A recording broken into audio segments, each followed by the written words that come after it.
काला साया। यूं तो बनारस घाट अपनी खूबसूरती के लिए बहुत प्रचलित है, पर घाट के किनारे कई राज लिए बैठे हैं। ये कहानी शुरू होती है बनारस के घाट के पास बने ममता निवास से, जहां प्रिया लाल जोड़े में ममता के घर उसकी बहू बनकर आती है।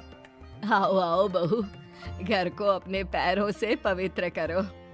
ममता घर की दहलीज पार कर ही रही होती है कि अचानक एक बहुत गंदी सी बास पूरे घर में फैल जाती है।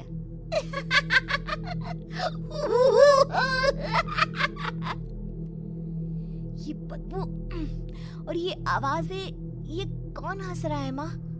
अब ये पड़ोसी ना हमारे थोड़े अलग से है।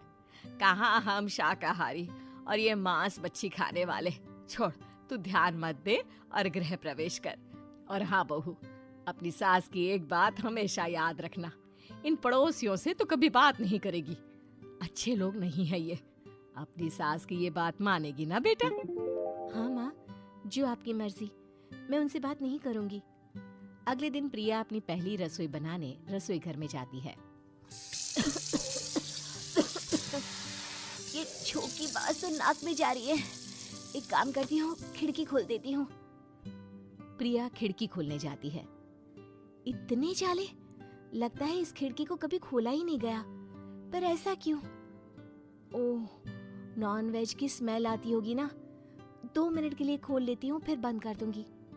प्रिया खिड़की खोलती है। खिड़की खोलते ही उसकी नजर सामने वाले घर की खिड़की पर पड़ती है, जहाँ एक लड़की खड़ी होती है। हाथों में मेहंदी, लाल रंग की साड़ी, बिल्कुल सजी धजी, मानो प्रिया की तरह ही वो भी नई नवेली बहू हो। वो प्रिया को देखकर मुस्कुराती है। हे भगवान, माँ ने तो इनसे बात करने को मना किया था। प्रिया फौरन ही खिड़की बंद कर देती है और तवे पर चढ़े रोटी की ओर देखने लगती है, पर वहाँ रोटी न होकर मछली पड़ी होती है। ये क्या? पहली ही रसोई में इतनी बड़ी गलती। हे भगवान, अब मैं क्या करूं? प्रिया बहुत डर जाती है और फौरन रसोई की सफाई करने और फिर सभी के लिए खाना बनाने लग जाती है। जब वो सबको खाना परोसती है, सब तो ठीक है, मैं बेकार में चिंता कर रही थी। हे भगवान, ऐसे ही बस अपनी कृपा बनाए रखना। रात के वक्त जब सब सो रहे होते हैं, तब प्रिया को पायल की आवाज सुनाई देती है, जिससे उसकी आंख खुल जाती है। ये पायल की आवाज कहाँ से आ रही है?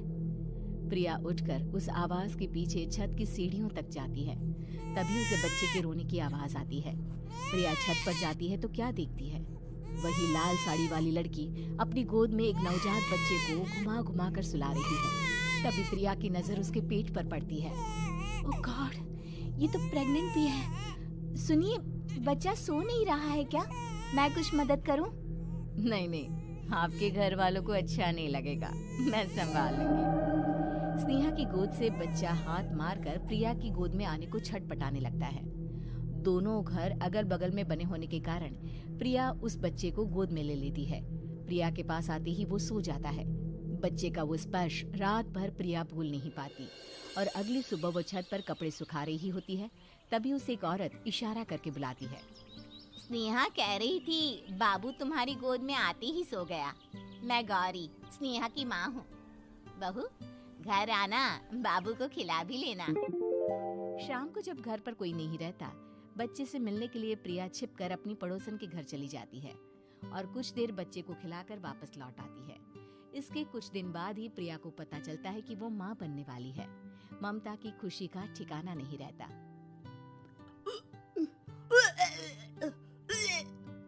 माँ जी, पता नहीं क्यों उल्टी आ रही है। प्रिया भागती हुई वॉशरूम में जाती है तो हरे और लाल रंग की उल्टी करती है। उस उल्टी में से कीड़े निकलते हैं। ये क्या? खून और ये कीड़े! माँ! माँ! प्रिया की आवाज सुनकर ममता दौड़ कर आती है, पर बेसिन में कुछ नहीं होता। प्रिया हक्की बक्की रह जाती है। ये सब क्या हो रहा है? प्रिया घबरा जाती है और अपने कमरे में जाकर सो जाती है। डर के कारण वो इतनी थक जाती है कि उसकी आंख लग जाती है। तब उसे ऐसा लगता है उसके पेट पर मानो कोई बैठा हुआ हो। कौन हो? प्रिया के पेट पर एक 5 महीने की बच्ची बैठी हुई थी, जो बुरी तरह जली हुई थी। माँ, तुम ही मुझे लाई ना अपने पेट में। मैं तुम्हारी माँ नहीं हूँ। कौन हो तुम? माँ, देखो मैं जल गई बुरी तरह से। 6 महीने पेट में रहने को भी मुझे नहीं मिला। सहला दो ना माँ। बचाओ! बचाओ! माँ! ममता दौड़कर कमरे में आती है। प्रिया की बातें सुनकर वो सब समझ जाती है। तू कहीं बगल वाले घर में तो नहीं जाकर आई ना बहू? मुझे माफ कर दो, मैं गई थी माँ। उस घर में सब मरे हुए हैं बहू। कई साल पहले स्नेहा उस घर में बहू बनकर आई थी। कुछ ही दिन में वो एक बच्चे को जन्म देने वाली थी। पूरा घर बच्चे के आने की खुशी में खोया था कि एक दिन अचानक उस घर में आग लग गई। सब बुरी तरह जलकर मर गए। गौरी आज भी दादी बनने का इंतजार कर रही है और इसीलिए स्नेहा ने अपना अजन्मा बच्चा तुम्हारी कोख में डाल दिया। ममता ये कह रही होती है कि पीछे से उसके पैरों को एक बच्चा पकड़ लेता है। दादी, दादी। माँ, स्नेहा की गोद में यही बच्चा था। ये बच्चा कौन है फिर? तेरी मौत है। तेरी भी दादी। जिस चीज का ममता को डर था वही हो गया। ममता निवास के ऊपर मौत ने चादर बिछा दी थी। प्रिया का पेट ऐसे बढ़ जाता है मानो 9 महीने का हो। 2 हाथ उसके पेट से बाहर निकलते हैं।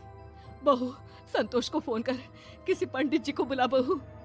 प्रिया का पति भागता हुआ घर आता है। ये तो होना ही था माँ। तेरा पाप तेरे सामने आ गया तो तू सह नहीं पा रही है।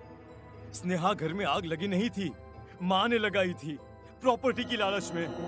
और वो बच्चा मेरी पहली पत्नी का बच्चा है, मेरा बेटा, जो कि उस आग की चपेट का शिकार हो गया था। मैंने तुमसे ये सब माँ के कहने पर छुपाया था। मुझे माफ कर दो प्रिया। तुम अगर चाहो तो यहाँ से जा सकती हो। मैं तुम्हें किसी भी बंधन में रखना नहीं चाहता। मेरी शादी हुई है आपसे, मैं आपको छोड़ नहीं सकती, पर उससे पहले हमें स्नेहा, उसकी माँ और बच्चे की आत्मा की शांति करवानी होगी।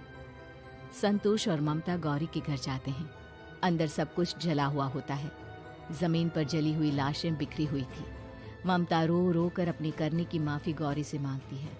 प्रिया स्नेहा के घर वालों का अंतिम संस्कार करवा देती है और ममता निवास फिर से आत्माओं के साए से मुक्त हो जाता है।